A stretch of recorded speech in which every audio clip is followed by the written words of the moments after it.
के नहीं साइकिल वाले डाला ऊपर वाले में जैसे साइकिल ऊपर बनी और नीचे वाले वो खाने बगल में डाले का है और वो मन डरवा से हमको बीच वाली में डरवा दी कमल में वोट नहीं तो वोट नहीं तो वोट नहीं तो।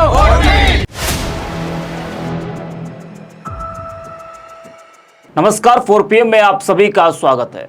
पांचवें चरण के लिए आज 14 सीटों पर मतदान हो रहा है। 2019 में इन 14 सीटों पर बीजेपी ने 13 सीटों पर जीत दर्ज की थी और 1 सीट कांग्रेस के खाते में गई थी। पांचवें चरण की वोटिंग के दौरान बीजेपी की बौखलाहट भी साफ दिखाई दे रही है। कई जगह जहां मतदान का बहिष्कार हुआ तो कई जगह जहां सपा कांग्रेस को ज्यादा वोट पड़ रहा है तो वहां माहौल भी खराब करने का पूरा प्रयास किया गया। एक नहीं कई तस्वीरें सामने आई है। जहां मतदान का बहिष्कार हुआ तो कहीं तानाशाही भी दिखी। एक एक करके तस्वीरें आपको हम दिखाते हैं जहां मतदान का बहिष्कार हुआ। ये तस्वीर देखिए आप कौशाम्बी की है, जहां धर्मपुर, लोधा और माढ़ो गांव के लोगों ने मतदान का बहिष्कार करने का ऐलान किया।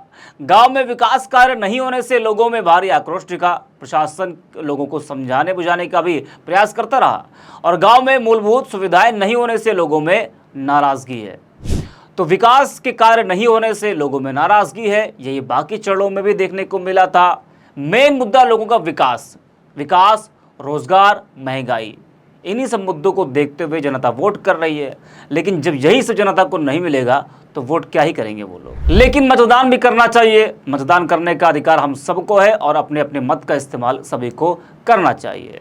वही रायबरेली की बात करें अगर तो मैनपुर ग्राम पंचायत में अधिकारियों व नेताओं के खिलाफ रोष व्याप्त है। मतदान का बहिष्कार किया गया है। जहां रोड नहीं तो वोट नहीं के नारे लोगों ने लगाए हैं और ग्रामीणों में जबरदस्त विरोध भी देखने को मिला। तो वही झांसी की अगर बात करें तो झांसी में ग्राम पंचमपुरा में ग्रामीणों ने मतदान का बहिष्कार किया। ग्रामीणों को ओलावृष्टि का मुआवजा नहीं मिला, जिसकी वजह से उन लोगों ने मतदान का बहिष्कार किया। प्रशासनिक अधिकारी मौके पर पहुंचे और ग्रामीणों को मनाने का पूरा प्रयास वो लोग करते रहे।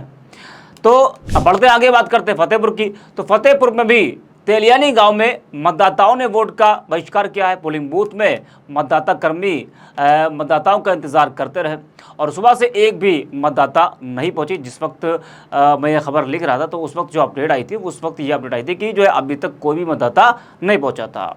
जी हाँ, लेकिन उसके बाद फिर मतदान में तेजी आई। तो देखा आपने किस तरह से जो मतदान का बहिष्कार है वो किया गया है। अब दिखाते हैं आपको तानाशाही की तस्वीरें।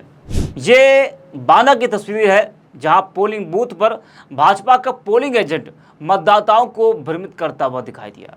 काला गमछा बांधे ये पोलिंग एजेंट बाहर से लेकर बूथ के अंदर तक घूमता रहा।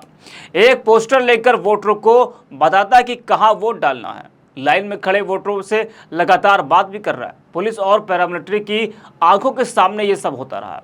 अब वीडियो वायरल होने के बाद इस पर कोई कार्रवाई हुई या नहीं हुई इसकी जानकारी अभी तक तो नहीं आई, लेकिन उम्मीद है कि जरूर कार्रवाई हुई होगी। वही फतेहपुर का ये वीडियो बताया जा रहा है जहां पर जबरदस्ती कमल पर वोट डलवा दिया गया। निगर परवीन नाम की एक यूजर है, वो लिखती है कि हम साइकिल पर वोट डालने गए थे लेकिन पोलिंग पर मौजूद व्यक्ति ने मेरा हाथ पकड़कर कमल में वोट डलवा दिया। सोचिए इस तरह की धांधली चल रही है। तो वीडियो फतेहपुर लोकसभा का ये बताया जा रहा है, जरा आप भी सुनिए वो महिला क्या कुछ कह रही है।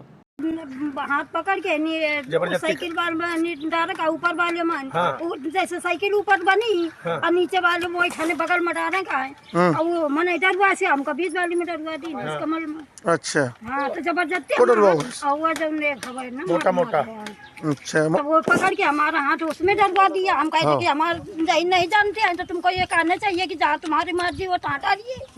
तो वो अपन जबरदस्ती हमारा हाथ पकड़ के डरवा दिया। मारा दो चार चटकाना सारे चुप रहा।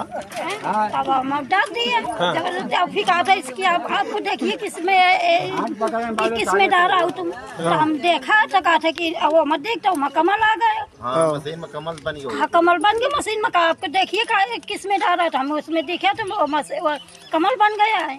वही आगे बढ़ते हैं। इस तरह की तमाम जो खबरें हैं वो लगातार आ रही है, एक के बाद एक कई खबरें आपको बता रहे हैं। गोविंद नाम के एक यूजर है, वो लिखते हैं कि हेलो, जाग रहे हैं। कांग्रेस कार्यकर्ताओं का आरोप है, सुनिए। बीजेपी प्रत्याशी दिनेश प्रताप सिंह के भाई अवधेश सिंह और उनके लड़के 10-12 लोग पूरा बस्ता उठा ले गए। कार्यकर्ताओं के मुताबिक धमकी भी दी गई और उनके साथ प्रशासन के लोग भी थे। बूथ नंबर 312 रायबरेली विधानसभा क्षेत्र। सुनिए आप भी लोग क्या कुछ कह रहे हैं। सर हम लोग जो है कि पर्ची काट रहे थे और वो लोग आए 10-12 लोग और हमारे लोगों से छीन लिया, बोले ये गलत हो रहा है, आप लोग क्या कर रहे हैं, और छीन के लेके चले गए। आपको किसका बस्ता मिला था? 312 का। 312 किस पार्टी से? कांग्रेस से। कौन से पार्टी के लोग आए थे यहाँ? बीजेपी के। कौन आया था? अवधेश सिंह और एक कौन? ये अवधेश सिंह कौन है? अभी तो दिनेश अनालसी के भाई और उसका लड़का। तो जब वो आए तो क्या किए वो? दो लोग आए यहाँ, अचानक आए 4-5 गाड़ी से और लिस्ट यहाँ पर्ची काटी जा रही थी। हाँ? पर्ची उठाकर तुरंत झोलम भरे, फाड़ वाड़ दिया, पूरा बस्ता उठा लिया और धमकी भी दिया, कहे अभी गोली चल जाएगी, ये होगा, और तुरंत यहाँ गाड़ी से निकल लिए। तो आपके पास दूसरी कोई संख्या कम थी इसलिए कुछ लोग कह नहीं पाए। भी था साथ में। अच्छा, तो सुना आपने। तो इस तरह की जो धांधली है वो लगातार हो रही है। बाकी चरणों में भी ऐसी तस्वीर सामने आई और ये जो 5वां चरण हो रहा है इस चरण में भी ऐसी तस्वीरें देखने को मिली हैं। आपको बता दें कि 14 लोकसभा सीटों में मोहनलालगंज, लखनऊ, रायबरेली, अमेठी, जालौन, झांसी, हमीरपुर, बांदा, फतेहपुर, कौशाम्बी, बाराबंकी, फैजाबाद, कैसरगंज, गोंडा में चुनाव हो रहा है। तो इन 14 सीटों में चुनाव आज हो रहा है और 2019 की, जैसा कि हमने पहले बात किया, 2019 में 5वें चरण में इन 14 सीटों में से बीजेपी को 13 सीटें मिली थी और 1 सीट कांग्रेस के खाते में गई थी। आज लगातार मतदान हो रहा है। कहीं मतदान का बहिष्कार हुआ, सुबह थोड़ा धीमा हुआ और कई लोगों ने बहिष्कार का ऐलान किया तो उनको प्रशासन ने समझाने का पूरा प्रयास किया। लेकिन जो मतदान का बहिष्कार हो रहा है ये सरकार पर तमाम सवाल खड़े कर रहा है कि आखिरकार वजह क्या रही, क्या मजबूरी आई, लोगों ने मतदान का बहिष्कार किया। आपने तमाम वादे किए थे, उन वादों को आपने पूरा नहीं किया, इस वजह से आज जनता जो है मतदान का बहिष्कार कर रही है। चुनाव प्रचार के दौरान जब जो प्रत्याशी थे वो जब जाते थे वोट मांगने के लिए, तब तो यही जनता है जो आज मतदान का बहिष्कार कर रही है, यही जनता प्रत्याशी को भगाती थी। खासकर बीजेपी के तमाम जो प्रत्याशी थे, सांसद थे, मंत्री, सबका विरोध हुआ, जमकर विरोध हुआ। तो ये सभी लोग विकास न होने से नाराज़ हैं और आप तमाम वादे करते हैं, तमाम दावे करते हैं कि हमारे कार्यकाल में इतना विकास हुआ है, इतने लोगों को रोज़गार दिया गया है, महंगाई को कम किया गया है।